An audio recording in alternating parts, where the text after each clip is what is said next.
Em nome do Pai, e do Filho, e do Espírito Santo. Amém.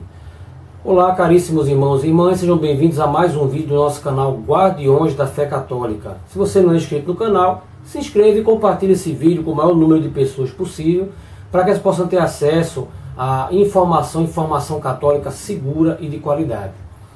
Bom, no vídeo de hoje a gente vai estar falando de um assunto que não necessariamente tem alguma ligação com a nossa fé católica, mas que eu achei importante conversar com vocês sobre isso, porque nos dias atuais nós estamos submetidos a toda uma gama de técnicas de engenharia social, isso o tempo todo, seja por meio de música, seja por meio do cinema, teatro, revistas, estamos submetidos a várias dessas técnicas, e às vezes, se nós não estivermos preparados para identificá-las, a gente acaba sendo submetido a ela e sendo moldado por essas técnicas. E a técnica sobre a qual eu quero falar hoje é a técnica de estimulação contraditória, ou estimulação incoerente, como o professor Olavo de Carvalho fala. Vejam só, a melhor definição que eu encontrei sobre essa técnica é a seguinte: é técnica de engenharia social que dispara comandos opostos a indivíduos dispostos a obedecê-los, desorientando suas defesas psicológicas e fazendo com que sutilmente passem a aceitar qualquer outro comando, mesmo que absurdo. Explicando melhor, o primeiro contato que eu tive com essa técnica foi no relato que o professor Olavo de Carvalho fez dela, aqui no livro dele, um maravilhoso livro dele, O Jardim das Aflições, aqui na página de número 106, tem um capítulo que o professor ele fala sobre essas técnicas de engenharia social, lavagem cerebral, neurolinguística,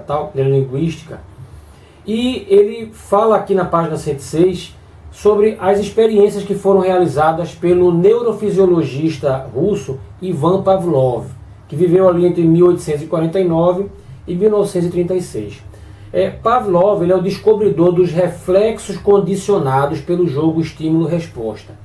Isso é fácil de você entender, é aquela velha questão de recompensa e castigo, muito utilizado para treinamento de animais, mas que também você acaba utilizando ao longo da sua vida com o ser humano também, principalmente com crianças.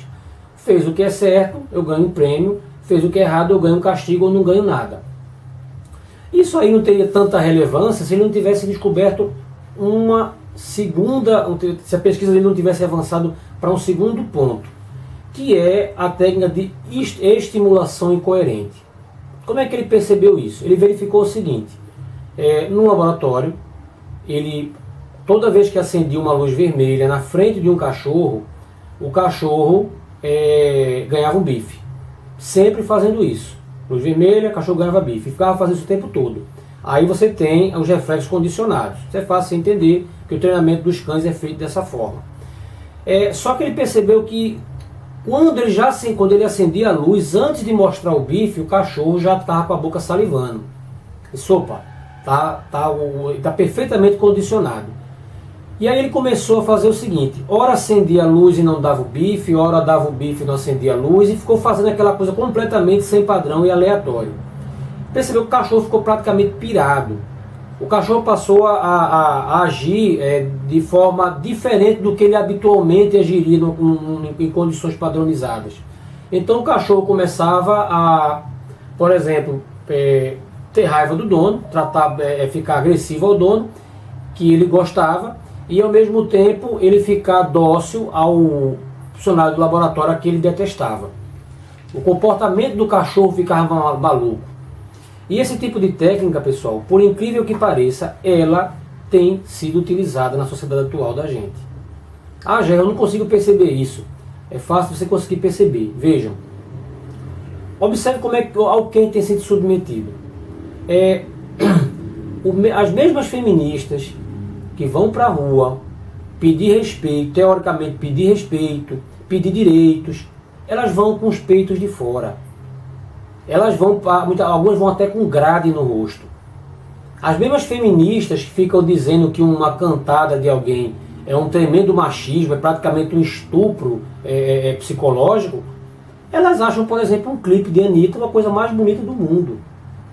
O mesmo movimento LGBT que acha que o casamento entre um homem e uma mulher numa igreja, com tudo bonitinho lá, a mulher com véu e grinalda, o homem com paletó e tal, acha aquela coisa que é uma opressão, que o movimento feminista também acha isso. Ele acha a coisa mais linda do mundo encenar um casamento como se fosse numa igreja, entre dois homens, os dois de paletó, ou entre duas mulheres, as duas de véu e grinalda. A mesma pessoa que às vezes fica falando pela democracia, pelos direitos, que quer um mundo mais igualitário, que não aceita opressão, está lá dizendo que Cuba é o lugar mais lindo do mundo. Tem o PCdoB que já defendeu a Coreia do Norte, que é uma das piores ditaduras do mundo. Então, você vê que a gente é submetido o tempo todo a uma quebra de padrões, tá? E enquanto com 2 pesos e 2 medidas, enquanto você aceita discordando, tá? É plenamente a favor de algo que você acha completamente sem sentido, e fica aquela maluquice na sua cabeça. Pessoal, existe método nisso. Existe método. O que aconteceu com esse cachorro acontece com o ser humano também. O cérebro humano, ele precisa de padrões.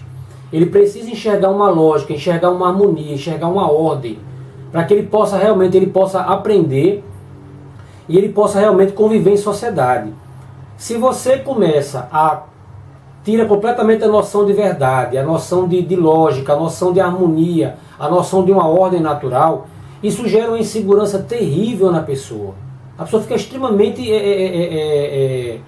insegura. E aí ela começa a ficar disposta a obedecer qualquer pessoa que lhe ofereça algum tipo de segurança. Isso tem acontecido. Você submete uma sociedade a toda uma maluquice, uma destruição sem limites e padrões, e essa pessoa acaba se submetendo às ordens mais absurdas.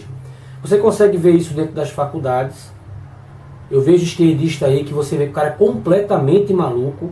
O cara ora aceita uma coisa, ora aceita outra, ora acha uma coisa linda, ora não acha, porque o conceito de verdade da cabeça dele foi completamente destruído. Então, a técnica de intimulação contraditória, ela tem sido usada assim na sociedade da gente.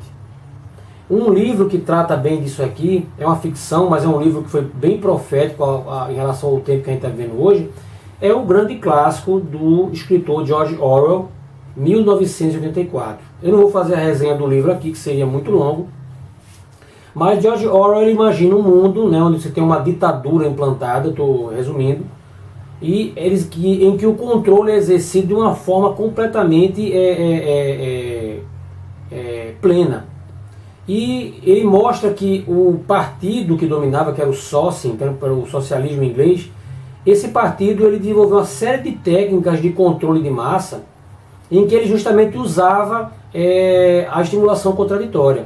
Então, por exemplo, existia no mundo de George Orwell de 1984 4 grandes ministérios. Você tinha o Ministério da Verdade, o Ministério da Paz, o Ministério da Pujança e o Ministério do Amor.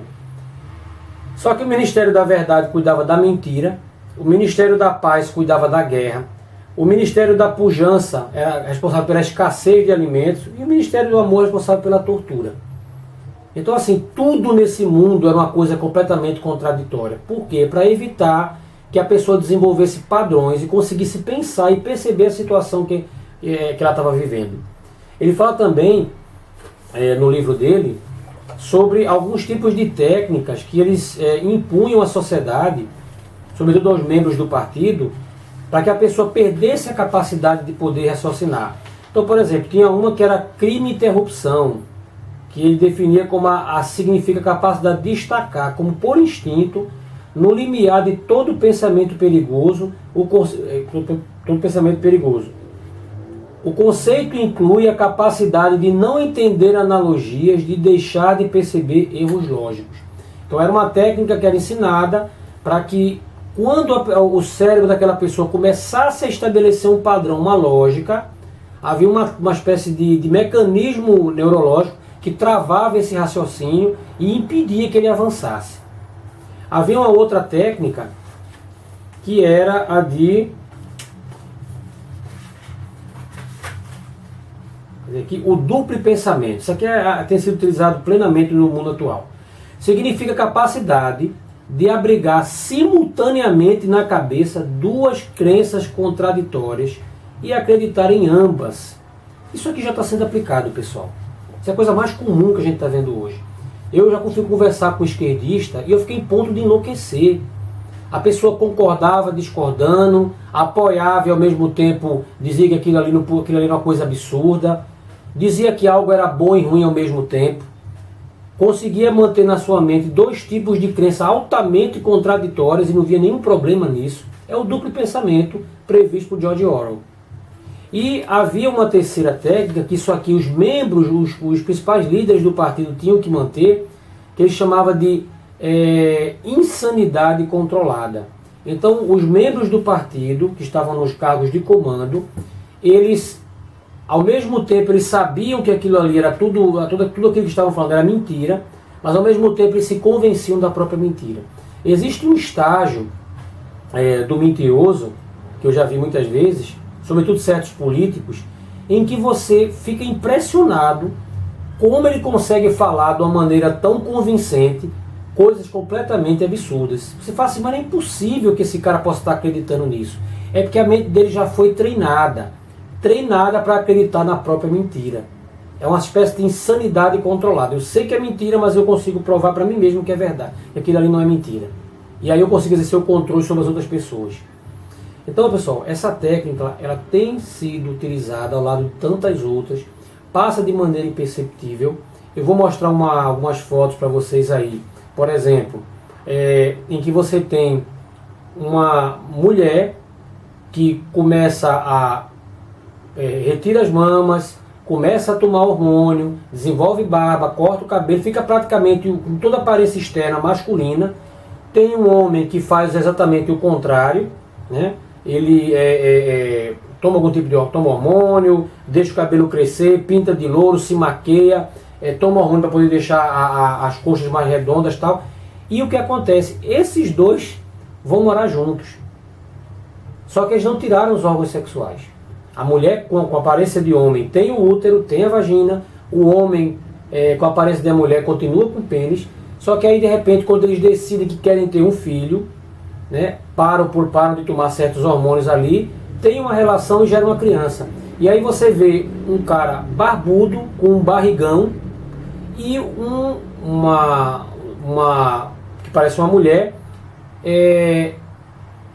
sem estar grávida. Tem vários exemplos aí na internet. Gera uma verdadeira maluquice, porque é um casal hétero ao contrário. Pessoal, isso tem método. Aí eles começam a botar ali, não, um homem trans deu à luz a uma criança. Impossível, pô. Foi uma mulher, né, travestida de homem que deu à luz a uma criança. Mas isso vai confundindo a cabeça das pessoas. E a gente está submetido a isso. E nós, dentro da igreja, tem que tomar muito cuidado, porque o esquerdismo ele já entrou dentro da igreja. Como disse o Papa Paulo VI, a fumaça de Satanás já entrou no templo de Deus. E muita gente está absorvendo. Eu converso com alguns católicos aí, que eles não estão preocupados mais com salvação, com pecado, com evangelização. Não, é tudo você ser feliz, tá? E aí ele começa a aceitar as coisas mais absurdas do mundo. Isso aí já é a técnica da estimulação contraditória. As coisas mais absurdas do mundo, como se fosse a coisa mais normal.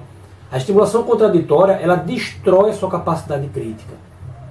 E ao mesmo tempo você é estimulado a dizer, não, você realmente é uma pessoa crítica, você realmente é uma pessoa que está antenada com o mundo normal, você não está preso a padrões antigos, você não está preso a dogmas religiosos ultrapassados. Então, tome muito cuidado, sempre que você vê esse movimento que a mídia está fazendo, que o cinema, o teatro está fazendo, poder enlouquecer a sua cabeça, isso é a técnica de estimulação contraditória em ação. É a destruição de padrões, é tentar fazer com que a sua mente não consiga encontrar uma lógica, você fique fragilizado e esteja disposto a ouvir qualquer intelectual picareta, qualquer jornalista picareta, qualquer político nojento, que simplesmente vai passar para você a imagem de que ele é o detentor da verdade, ele sabe o que está acontecendo e para onde a gente está indo. Então, meus irmãos, muito obrigado por ter assistido esse vídeo até agora. Deus abençoe a todos, reze por nós. Em nome do Pai, e do Filho